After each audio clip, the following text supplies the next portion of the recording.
Thank you so much for such a humble introduction. Hello, everyone. I'd like to create a visual image of a very relatable scene from Harry Potter and the Goblet of Fire to explain this very moment.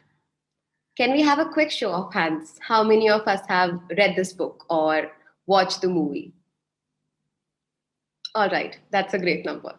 So, the part where Harry's name pops out of the Goblet of Fire and Dumbledore calls it out thrice, and Harry was as surprised, shocked as ever. Well, when I had received an email regarding TEDx, I was traveling from Bhubaneswar to Goa, taking another big leap of faith, which I was very dubious about. And at the airport, I started looking around here and there, as surprised, shocked as ever. Welcome to my TEDx talk. I would be interweaving some significant stories that are drawn from my personal journey and journey of working as a therapist, both of which are ongoing and work in progress. It is not a story of a prodigious child, someone with a master plan, a gold medalist, or any hidden mantra to achieve something really big out there. I consider myself to be an ordinary human being who explored the ordinary to this extra with certain roadblocks in her journey. And people, I work in the capacity of a therapist. The only certain reflection I've had and keep revisiting, especially while working with human beings, is there is no one size fits all. My first and ongoing story is particularly about this one size fits all. So, the journey began with absolutely not good enough marks in grade 12, which set me free from the idea of pursuing the race that was determined ever since I had taken up commerce.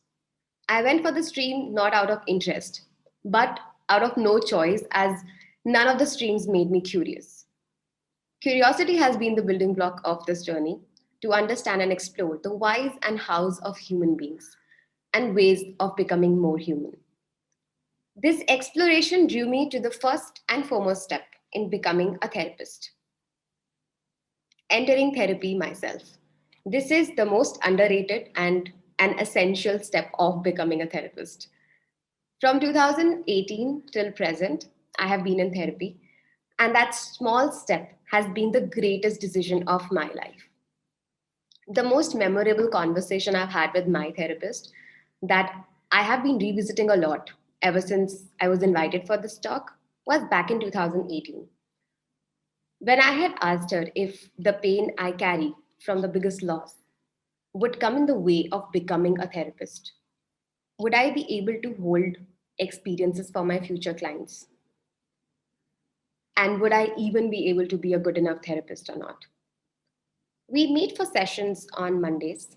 This week, she gently congratulated me on hearing about today's talk and shared that she would like to hear my TEDx once it's up.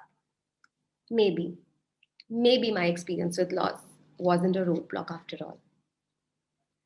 Going back to one size fits all approach, I personally feel the identities shaped by the external environment, systems, and structures, especially the dominant identity or the single story, really limits the possibilities that we all carry within us, which I would like to call a roadblock. A roadblock can show up in any form in anyone's life. In my life, the loss of my mother was viewed as a roadblock, not by me, but by my immediate external environment.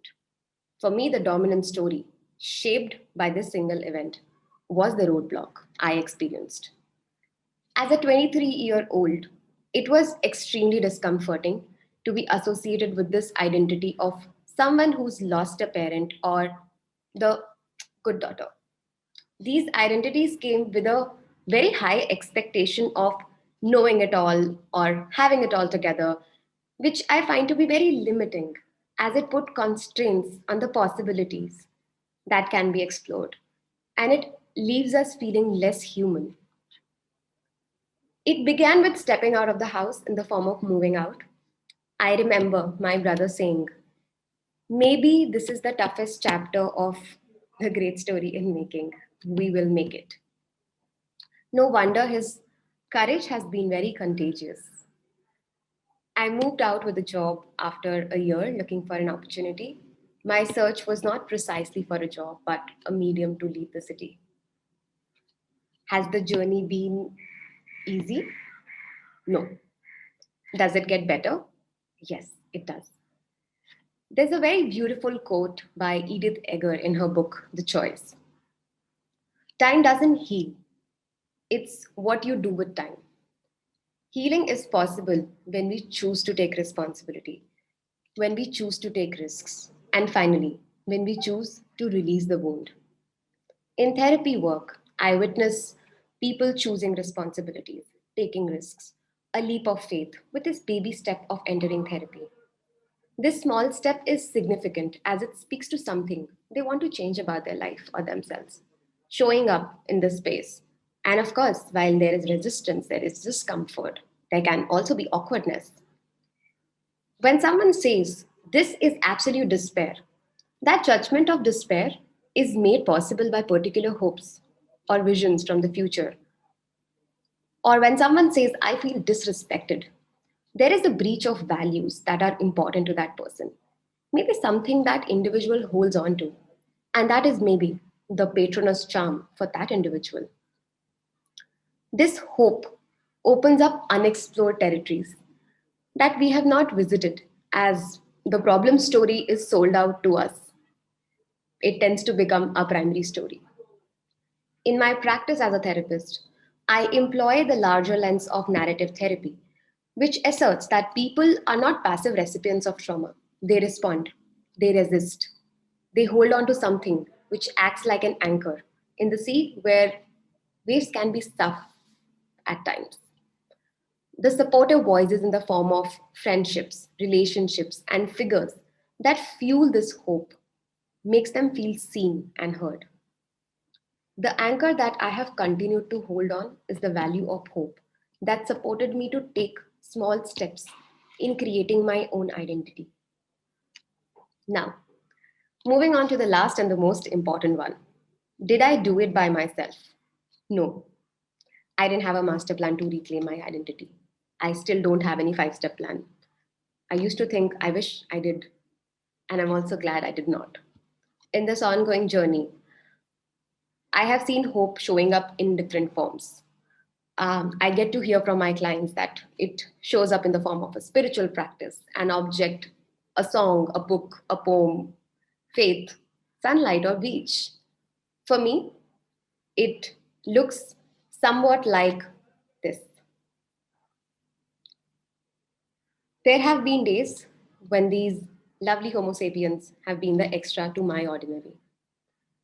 A story is said to be incomplete without its audience. Similarly, a story is incomplete without stories of other people.